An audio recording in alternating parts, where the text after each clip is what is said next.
ఓం శ్రీ గురుభ్యో నమః. హరి ఓం. ప్రేక్షకులకు స్వాగతం. నేను ఎన్నో రోజులుగా ఆధ్యాత్మిక కార్యక్రమాల్లో పాల్గొంటూ ఆధ్యాత్మిక సేవ చేస్తూ నాకున్న జ్ఞానాన్ని యూట్యూబ్ మాధ్యమంగా ప్రజలకు అందజేస్తూ ఈ విధంగా మీ ముందుకు యూట్యూబ్ మాధ్యమంగా రావటం జరిగింది. ఈరోజు మీకు నేను చెప్పబోయే విషయం పంచభూతముల తోలుబొమ్మతో ప్రపంచం మాయ అనే కాన్సెప్ట్ తోటి మీ ముందుకు రావడం జరుగుతుంది. అయితే ఇంతకుముందు కూడా చెప్పడం జరిగింది, మన పూర్వీకులు మనకి అద్భుతమైనటువంటి సబ్జెక్ట్ని మనకి అందజేయడం జరిగింది. అదేవిధంగా సమకాలీనలో ఉన్నటువంటి కవులు కానీ గేయ రచయితలు కానీ అద్భుతమైన పాటలతోటి మనకి మంచి జ్ఞానాన్ని మనకి అందించడం అనేది జరిగిందనమాట. సో ఇటువంటి క్రమంలోనే ఒక మంచి పాట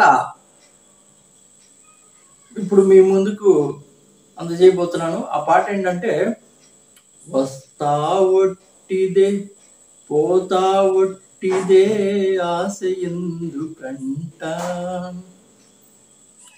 పంచభూతముల తోలుబొమ్మతో ప్రపంచమాయనట, చేసిన కర్మము చెడని పదార్థము వచ్చును నీ వెంట అనే చక్కటి పాటలు మనకి ఎన్నో పాటలు మనకి గేయ రచయితలు చక్కటి పాటలు మనకి అందజేయడం జరిగిందనమాట. ఇందులో చెప్పింది ఏంటంటే, ఈ ప్రపంచం అంతా కూడా పంచభూతముల యొక్క తోలుబొమ్మ. సో పంచభూతముల యొక్క తోలుబొమ్మ అయినటువంటి ఈ ప్రపంచం మాయ. ఈ మాయలో మీరు చేసినటువంటి కర్మ ఒక్కటే చెడని పదార్థము. సో ఈ చెడని పదార్థమైనటువంటి కర్మ మీ వెంట వచ్చును. కాబట్టి మీరు చేసే ప్రతి కర్మ కూడా ఆ భగవంతుని కొరకై మీరు చేయగలరన్నమాట. కాబట్టి అయితే ఇప్పుడు ఇంత ముందు కూడా చెప్పడం జరిగింది, కిం కర్మ కిం అకర్మేతి, మరి ఏం చేయాలి ఏం చేయకూడదు, what to do what not to do అని మనకి భగవద్గీతలో కూడా ఉంటుంది అనమాట. హతవాక్యం అంటే చంపేవాడెవడు చచ్చేవాడెవడు అని కూడా ఉంటుంది అనమాట. అంటే ఇప్పుడు మీరు చేసినటువంటి కర్మ మీరు చేస్తున్నారా భగవంతుడు చేస్తున్నారా? మరి భగవంతుడు చేస్తున్నాడు ఈ కర్మ అని మీరు భావించినట్లయితే, ఆ భగవంతుడు చేస్తున్నాడే కదా అని మనం వెళ్ళి ఎవరినైనా చంపొచ్చా? చంపకూడదు కదా. అంటే మనం చేసినటువంటి కర్మ మనకంటుతుందా భగవంతుడికి అంటుతుందా అనే విషయంలో పెద్ద చర్చ ఉంది. సో ఇటువంటి విషయాలను, సూక్ష్మమైనటువంటి విషయాలు మనకి ఎన్నో కూడా మన పూర్వీకులు మనకి అందజేయడం జరిగిందనమాట. సో ఈ సందర్భంగా మీకు మరొకటి చక్కటి పాటను ఈరోజు మీకు దాని యొక్క అర్థాన్ని మీకు తెలిపే విధంగా ఈరోజు ఈ వీడియోలో మీకు అందజేయబోతున్నాను. అంటే మన గేయ రచయితలు కానీ సినీ గేయ రచయితలు కానీ చక్కటి పాట రూపకంలో మనకి ఎంతో జ్ఞానాన్ని వారు అందించడం జరిగిందనమాట. సో ఈ విధంగా ఈ పాట మీరు విన్నట్టయితే, దీని అర్థం మీరు తెలుసుకున్నట్టయితే, ఏ విధంగా మీరు భగవంతునికి గురించి మీరు తెలుసుకోగలుగుతారు, భగవంతుడు ఉన్నాడు అన్నదానికి మనకి సాక్ష్య రూపకంగా ఏ విధంగా మనకి కంటితో చూడవచ్చు అన్నదానికి ఈ యొక్క పాట క్రిష్ హిందీ సినిమా క్రిష్ మూవీలో నుంచి ఈ పాట ఉండడం జరుగుతుంది. అయితే ఈ పాట హిందీ పాట. దీన్ని మీకు నేను చక్కటి మీనింగ్ తోటి మీకు ఇప్పుడు దాని యొక్క మీనింగ్ తోటి మీకు ఇప్పుడు వివరిస్తాను. ఆ పాట ఏమన్నా ఉంటుందంటే, धूप निकलती है जहां से, चांद बसती है जहां पे, नींद चुपती है जहां पे. చూడండి, అంటే ఎక్కడి నుంచి అయితే సూర్యుడు ఉదయిస్తాడో అని కాకుండా ఎక్కడి నుంచి అయితే వెలుగు వస్తుందో ధూప్ నికల్తీ హై జహాసే.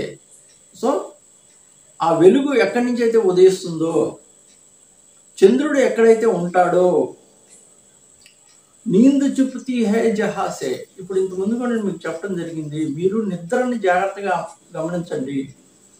ఎందువల్లంటే మీకు నిద్ర వస్తే మీరు నిద్రపోతున్నారు కానీ మీ అంతటా మీరు నిద్రపోవట్లేదు. కాబట్టి ఈ నిద్ర అనేదాన్ని మీరు జాగ్రత్తగా గమనించినట్టయితే మన పురాణాల్లో కూడా ఏం చెప్పబడిందంటే, ఒకానొక సమయంలో విష్ణుమూర్తి కూడా నిద్రపోతాడు. సో ఈ విధంగా మనకి నిద్ర ఎందుకు వస్తుంది అనే దాన్ని మీరు జాగ్రత్తగా గమనించినట్టయితే మీకు అక్కడ ఒక పోర్టల్ అనేది మీకు కనబడుతుంది అనమాట. అంటే మీరు మరో ప్రపంచానికి వెళ్ళే దారి నిద్ర. సో नींद चुपती है जहाँ पे ख्वाब बसती है जहाँ पे. సో మీకు కళలు ఏ విధంగా వస్తున్నాయి, సో కళలు ఏ విధంగా వస్తున్నాయి, అదేవిధంగా రంగు బంతి హే జహా పే. మరి ఈ ప్రపంచంలో ఇంత కలర్ఫుల్గా ఈ ప్రకృతి ఎలా తయారు చేయబడ్డది. అదేవిధంగా రూప్ మిల్తీ హై జహాసే. సో ఈ రంగు రూపు ఈ ప్రపంచానికి ఏ విధంగా వచ్చింది చూడండి. ఎన్ని కలర్ఫుల్ ఫ్లవర్స్, ఎంత కలర్ఫుల్ ప్రపంచం మనకి, ప్రకృతి మనకి ఉంటుంది ఇక్కడ. సో ఈ విధమైనటువంటి కలర్ఫుల్ ప్రపంచం ఎక్కడి నుంచి వచ్చింది. సో ఈ విధంగా ఈ ప్రపంచం ఇంత కలర్ఫుల్గా, ఇంత వెరైటీగా, ఇన్ని రూపాలు, ఇంత రంగులు, ఇన్ని ప్రతి ఒక్క మనిషికి కూడా ఒక్కొక్క రూపం. ఏ మనిషి వేలుముద్ర కూడా ఇంకొక మనిషి వేలుముద్రతో మ్యాచ్ కాకపోవటం, ఇవన్నీ ఎలా జరుగుతున్నాయి అని కనుక మీరు ఆలోచించినట్టయితే ఖచ్చితంగా మీరు దేవుని పరమ పదానికి మీరు కనుగొన్నవారవుతారు. సో ఆ దేవుని అడుగు జాడలు అనేవి మీకు స్పష్టంగా కనబడతాయి. ఇవన్నీ కూడా దేవుని అడుగు జాడలు. సో ఆ దేవుని అడుగుజాడలు, ఆ దేవుని యొక్క పాదాలు మీరు పట్టుకున్నట్టయితే, ఆ భగవంతుని యొక్క పాదాలు మీరు పట్టుకున్నట్టయితే ఆటోమేటిక్గా మీరు ఆ అడుగు జాడలను పట్టుకున్నట్టయితే, మీరు ఆ అడుగు జాడలో వెంబడి వెళ్ళినట్టయితే భగవద్ దర్శనం అనేది జరగటం అనేది జరుగుతుంది అనమాట. కాబట్టి పంచభూతముల తోలుబొమ్మతో ప్రపంచమాయనట, చేసిన కర్మము చెడని పదార్థము వచ్చును నీ వెంట. కాబట్టి మనం చేసే ప్రతి కర్మ కూడా చెడని పదార్థము, అది మన వెంట వస్తుంది. కాబట్టి ప్రతి ఒక్క మనిషి కూడా మంచి కర్మలు చేసుకుంటూ, మంచి మాటలు వింటూ, మంచి పాటలు వింటూ ఆ యొక్క పరమాత్మ తత్వాన్ని, ఆ భగవత్ తత్వాన్ని అర్థం చేసుకుంటారని మనస్ఫూర్తిగా కోరుకుంటూ, మరిన్ని మంచి విషయాలు మీకు అందజేస్తానని కోరుకుంటూ, ఓం శ్రీ